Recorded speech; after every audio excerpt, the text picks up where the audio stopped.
ओम नमः शिवाय, जय महाकाल। आप सबको पता है कि गुरुजी की अभी कथा चल रही है सत्यम शिवम सुंदरम शिव महापुराण की कथा। उसी कथा में गुरुजी ने बहुत ही सुंदर तीन बहुत ही प्यारे से उपाय बताए हैं।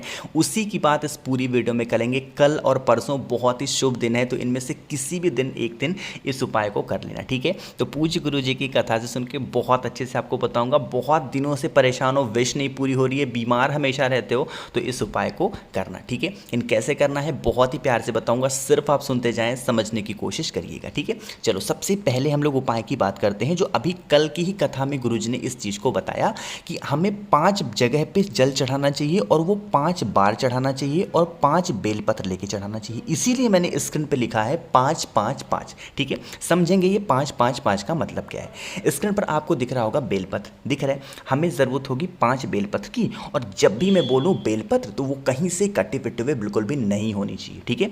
5 बेलपत्र लेना, साथ ही साथ लेना होगा इस तरीके से एक तांबे का लोटा, ठीक है।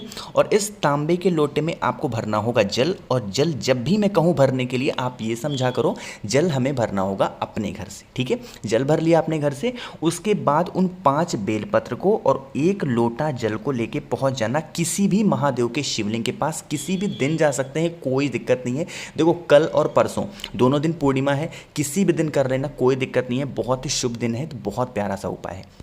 देखो समझेंगे, जो मैंने आपको 5 बेलपत्र दिखाई, सबसे पहले नियम समझेंगे। जो महादेव का पूरा परिवार है ना, शिवलिंग पे विराजमान होता है, हमें बताने की ज़रूरत नहीं है, आप सबको पता है। तो जो आप पहला बेलपत्र लोगे ना, जो शिवलिंग पे जो राइट साइड होता है ना, कहीं पे भी मान लो, आप अपने हिसाब से देख लेना, शिवलिंग का जो राइट भाग होता है वो होता है भगवान गणेश का स्थान। तो सबसे पहले उस एक बेलपत्र को भगवान गणेश के स्थान पर समर्पित करेंगे, ठीक है। और जो आपके हाथ में एक लोटा जल है, थोड़ा सा उसी बेलपत्र के ऊपर चढ़ा देंगे, ठीक है। अब उसके बाद कलश को उठा के रख देंगे, उसके बाद दूसरा बेलपत्र उठाएंगे, ठीक है। ये जो स्पेस आपको दिख रहा है, स्थान दिख रहा है, शिवलिंग का जो लेफ्ट भाग होता है वो होता है भगवान कार्तिकेय का स्थान। तो जो दूसरी बेलपत्र होगी भगवान कार्तिकेय के स्थान पर समर्पित करोगे, और जो लोटे में आपके जल बचा हुआ है, थोड़ा सा जल आपको फिर इसी बेलपत्र के ऊपर समर्पित करना। अब देखो, जो आप भगवान गणेश के स्थान पर समर्पित करोगे, जो आप भगवान कार्तिक के स्थान पे समर्पित करोगे, बिल्कुल सीधा सीधा समर्पित करना है, उल्टा समर्पित मत करना, ठीक है। बात है समझ में, 2 जगह समझ में आ गया। जो तीसरी बेलपत्र आपके हाथ में है, ये जो स्थान होता है ये होता है माता अशोक सुंदरी का स्थान। तो यहाँ पर भी उस एक बेलपत्र को समर्पित करना, बिल्कुल सीधा सीधा रखना, डंडी होनी चाहिए जलाधारी की तरफ, पत्ती का भाग होगा महादेव की तरफ, ठीक है। बात आई समझ में। उसके बाद जो आपके हाथ में कलश है उसका थोड़ा सा जल फिर समर्पित कर देना माता अशोक सुंदरी के स्थान पर, ठीक है। समर्पित हो गया। अब 3 जगह जल समर्पित हो गया, 3 जगह बेलपत्र हो गया। अब 2 जगह और बचा है। ये जो स्पेस आपको दिख रहा है, जहाँ पर मैं रेड कलर से पेंट कर रहा हूँ, ये जो होता है जगत जननी माता पार्वती का हस्त कमल होता है। यहीं पर हमको जो चौथी बेलपत्र है वो समर्पित करनी है। जब चौथी बेलपत्र समर्पित कर दें, तो जितना जल आपके कलश में बचा हुआ है, थोड़ा सा जल फिर इसी बेलपत्र के ऊपर आप चढ़ा देंगे, ठीक है। 4 जगह हो गया, 4 जगह बेलपत्र हो गई, 4 जगह जल समर्पित कर दिया। जो 5वीं जगह आपको समर्पित करनी है वो है हमारे देवाधिदेव महादेव, है ना, इनके ऊपर समर्पित करना है। अब यहाँ पे जब समर्पित करोगे बेलपत्र, तो उल्टा समर्पित किया जाता है, और जब उल्टा समर्पित करोगे किसी विशेष कामना से, तो डंडी होनी चाहिए माता अशोक सुंदरी की तरफ, और पत्ती का भाग होगा आपकी तरफ, क्योंकि आप किधर हो, आपका फेस है उत्तर दिशा, यानी कि नॉर्थ डायरेक्शन। समर्पित कर दिया। बाकी आपके कलश में, आपके लोटे में जितना भी बचा हुआ जल है, पूरा का पूरा इस बेलपत्र के ऊपर समर्पित करेंगे, श्री शिवाय नमस्तुभ्यम का स्मरण करते हुए।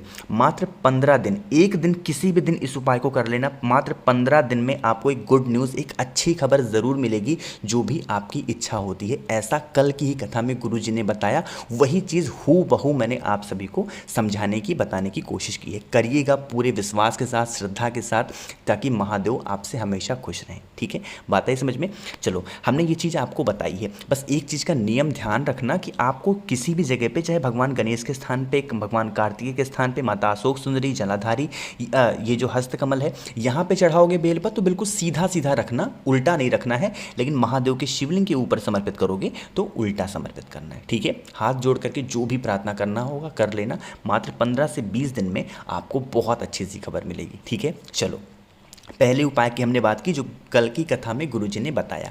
अब यहीं पर हम लोग बात कर लेते हैं इस वीडियो के दूसरे उपाय की तरफ जो कि कल ही गुरुजी ने बताया है। लेकिन अब कौन सी चीज़ है और कैसे करना है उससे पहले वीडियो को कर दो लाइक, और जो भी लोग मेरी आवाज़ पहली बार सुन रहे हैं चैनल को सब्सक्राइब ज़रूर करिएगा, ठीक है।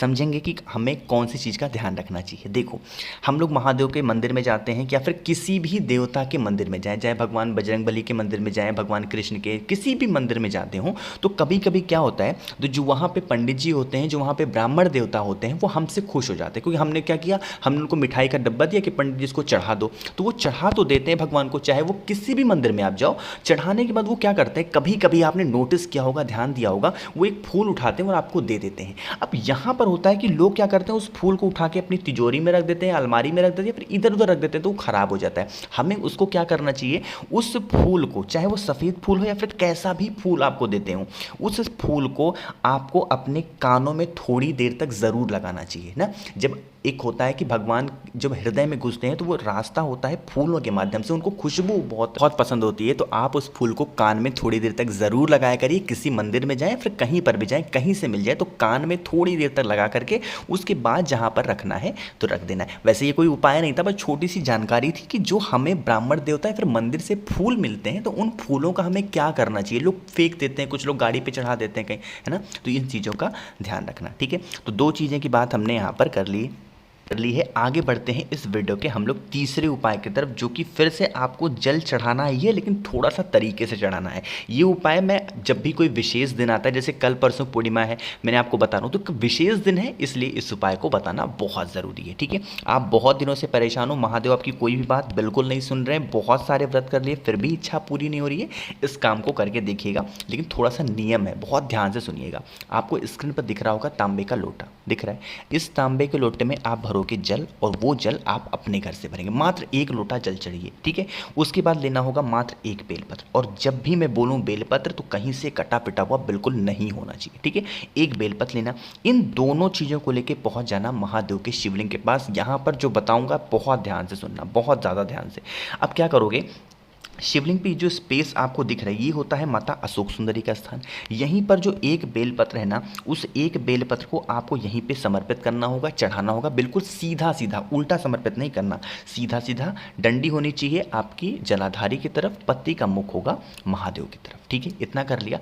अब आपके हाथ में एक लोटा जल है जो कि तांबे के लोटे में है। उस तांबे के लोटे से थोड़ा थोड़ा जल आपको 7 बार समर्पित करना होगा, श्री शिवाय नमस्तुभ्यम का स्मरण करते हुए। कितनी बार समर्पित करना है, अब 7 लोटा जल मैं नहीं बोल रहा हूँ, मेरी बात बहुत ध्यान से सुनना, मैं 7 लोटा नहीं बोल रहा हूँ, मैं कह रहा हूँ 7 बार जल चढ़ाना। उसी कलश से जितना भी जल आपके कलश में है, उस कलश से 7 बार जल समर्पित करना, श्री शिवाय नमस्तुभ्यम का स्मरण करते हुए। जैसे थोड़ा सा आपके हाथ में मतलब कलश है भरा हुआ, थोड़ा सा गिराया श्री शिवाय नमस्तुभ्यम, फिर थोड़ा सा गिराया श्री शिवाय नमस्तुभ्यम, फिर थोड़ा सा गिराया श्री शिवाय नमस्तुभ्यम। इसी तरीके से उस बेलपत्र के ऊपर 7 बार जल को समर्पित करेंगे। पूरा जल खत्म नहीं करेंगे, थोड़ा सा जल अपने कलश में बचा लेंगे, ठीक है। बचाने के बाद क्या करेंगे, फिर महादेव के शिवलिंग के पास में क्या करेंगे, फेस रखेंगे उत्तर दिशा, नॉर्थ डायरेक्शन, और उसी तांबे के लोटे से 3 बार जल, फिर 3 लोटा नहीं बोल रहा हूँ, 3 बार जल, जितना भी जल कलश में बचा हुआ है महादेव के शिवलिंग के ऊपर समर्पित करेंगे, श्री शिवाय नमस्तुभ्यम का स्मरण करते हुए।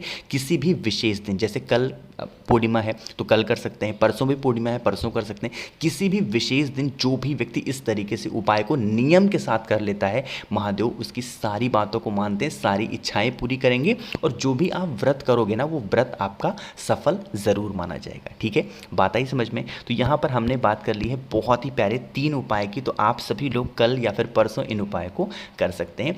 कोशिश की अच्छा समझाने की। वीडियो पसंद आती हो तो लाइक कर दीजिए। मुझसे फ़ोन पर बातें करनी है, बहुत लोग परेशान रहते हैं भैया बात करनी है, तो आपको मुझसे फ़ोन पे बातें करनी है तो आप मुझे इंस्टाग्राम पे फॉलो कर लो, द नेचुरल प्लैनेट 108। और जो भी लोग मेरी आवाज़ पहली बार सुन रहे हैं चैनल को सब्सक्राइब करिएगा। ओम नमः शिवाय, जय महाकाल।